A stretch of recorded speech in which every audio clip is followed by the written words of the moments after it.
اسی لیے میں اکثر وہابیوں کو پورے ہندوستان میں بولتے رہتا ہوں، ارے دیوانے، تو حضور سے خالی مسواک کھینچ لیا، تو حضور سے خالی داڑھی چ لیا، حضور سے تو ٹوپی لیا، حضور سے تو نماز لیا، حضور سے تو روزہ لیا، حضور سے تو صرف زکوٰۃ لیا، حضور سے چندے ہونا ہے بلکہ زکوٰۃ لیا تو وہ بھی نہیں لیتا تھا، انہیں بہت خطرناک ہے، ذرا غور کرو، انہیں حضور سے زکوٰۃ لیا۔ ارے میں نے کہا سن حضور پاک علیہ السلام نے جتنی فضیلت نماز کی بیان کی ہے، آج کہنے دیجئے حضور نے جتنی فضیلت نماز کی بیان کی ہے، حضور نے جتنی فضیلت مسواک کی بیان کی ہے، حضور نے جتنی فضیلت داڑھی کی بیان کی ہے، حضور نے جتنی فضیلت زکوٰۃ اور حج کی بیان کی ہے، مجھے کہنے دو قسم رب ذوالجلال کی، اس سے کروڑ درجہ زیادہ حضور نے فضیلت اپنی اہل بیت کی بیان کی ہے، اپنی اہل بیت کی بیان کی ہے۔ یہ خالی لائٹ لگے یوں کر کے نکو چھوڑا نعرے لگا رہے، کیا ٹھنڈے لوگ آئے ہیں،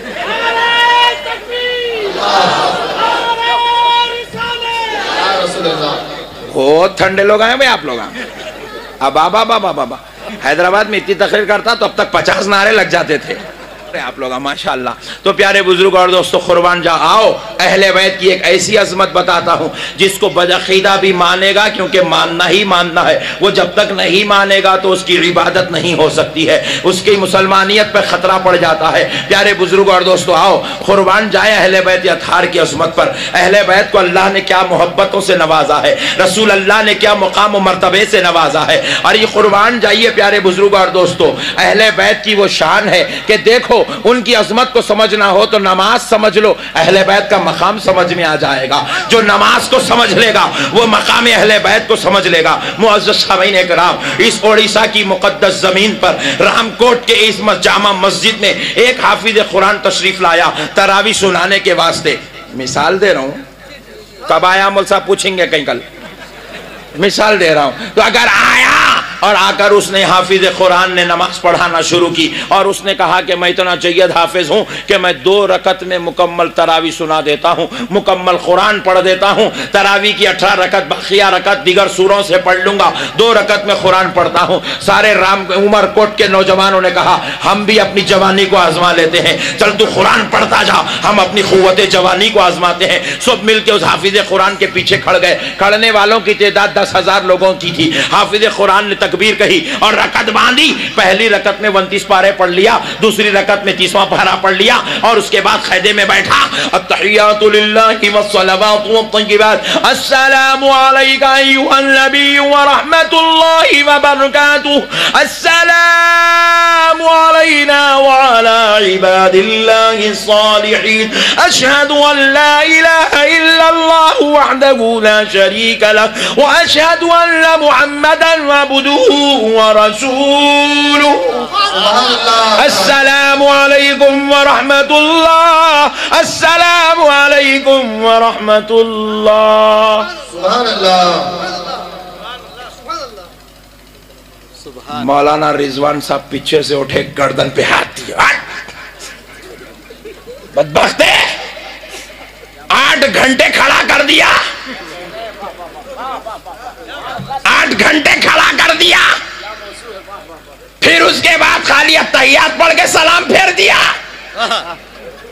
درود ابراہیم کیوں نہیں پڑھا؟ نقطہ نوٹ کرو، درود ابراہیم کیوں نہیں پڑھا؟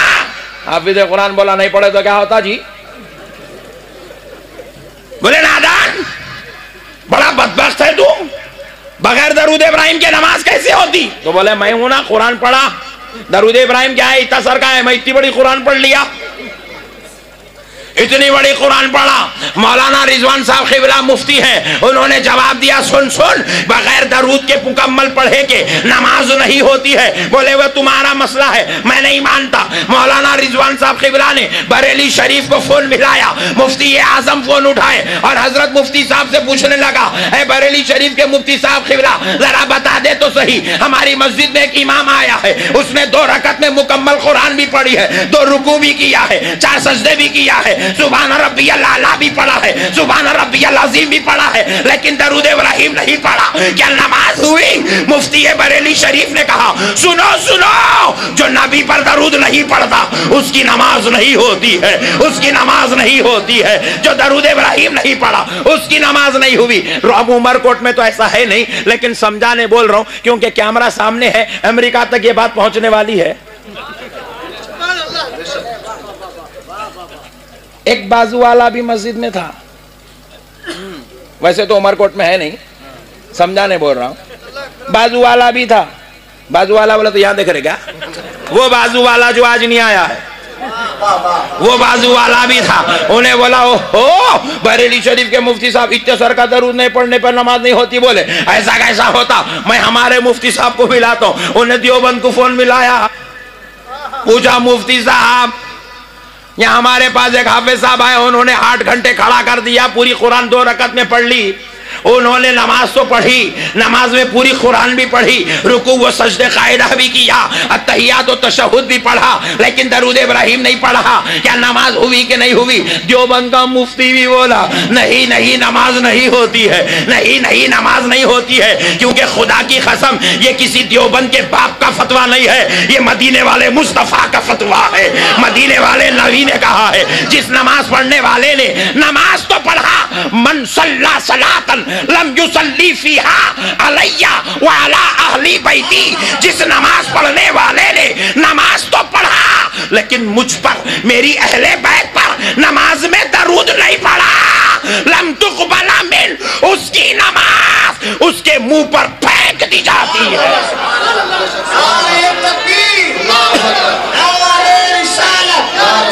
جشن شہدائے کربلا, شان تکن زندہ باد, اس کی نماز اس کے منہ پر پھینک دی جاتی ہے. جس نماز پڑھنے والے نے نماز تو پڑھا لیکن اس نے نماز میں نبی اور آل نبی پر درود نہیں پڑھا, نبی اور آل نبی پر درود نہیں پڑھا.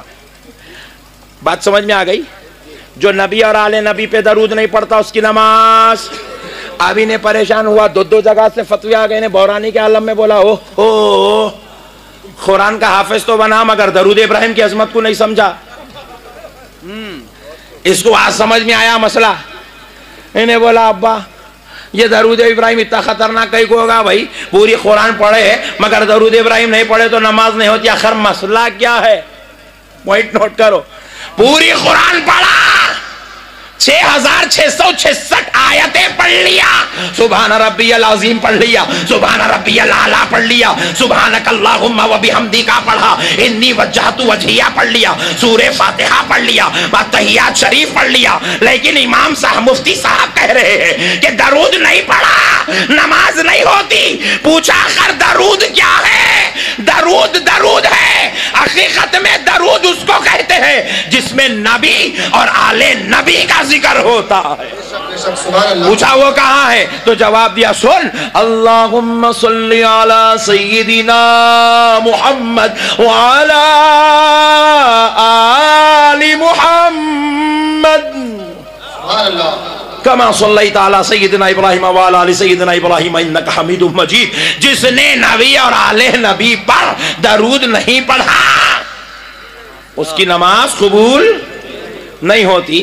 اب میں ایک مسئلہ یہاں پہ آپ کو سمجھانا چاہ رہا ہوں. اب دیکھیے کئی ایسے مسجداں ہیں جہاں پر ہم لوگ سفر کے دوران نماز پڑھتے رہتے ہیں. الحمدللہ آج میں جو ہے فجر کی نماز سے لے کے عشاء کی نماز تک پورے نمازیں سفر میں پڑھا, لیکن خدائے رب ذوالجلال کا شکر عظیم ہے کہ پوری سنیوں کی مسجدیں تھیں, ایک بھی بدعقیدے کی مسجد نہیں ملی. چندرپور میں ہم نے پہلی فجر کی نماز پڑھی, وہاں سے لے کر یہاں تک الحمدللہ پوری سنی مسجدیں, جہاں جہاں بھی ہم رکے سنی مسجدیں تھی. لیکن بدعقیدوں کی مسجدوں میں جاتے پہلے دیکھتے مسجد میں خالی اللہ اکبر لکھا ہوا ہے, دوسرا کچھ بھی نہیں رہتا, صرف اللہ اکبر, صرف اللہ اکبر. ایسا دکھتا انہیں اللہ کا بندہ ہے, دوسرے کوئی بھی نہیں ہے بولے جیسا دکھتا, صرف اللہ اکبر. عجیب و غریب قوم ہے میرے بھائی. ارے بھائی یا اللہ لکھ, یا رسول اللہ لکھ, یا علی لکھ, یا فاطمہ لکھ, یا حسن اور حسین لکھ, یا ابو بکر عمر اور عثمان لکھ. ظالم ان کے نام کیوں نہیں لکھتا؟ جن کے صدقے سے تجھے دین نصیب ہوا ہے. تو اب بولا نہیں نہیں نہیں نہیں، اللہ کے گھر میں صرف اللہ کا نام رہنا، اللہ کے علاوہ اللہ کے بندے کا نام نہیں رہنا. انہیں بس اتنے کا ہی ہے جی، اللہ کو الگ کرتا، بندوں کو الگ کرتا، اللہ کو الگ کرتا، بندوں کو الگ کرتا. اللہ کے نام کے ساتھ بندے کا نام لینا شرک سمجھتا، جاہل ہے. اتنا گھٹیا قسم کا انسان ہے، اتنا بے وقوف ہے، مسئلے کو سمجھائے.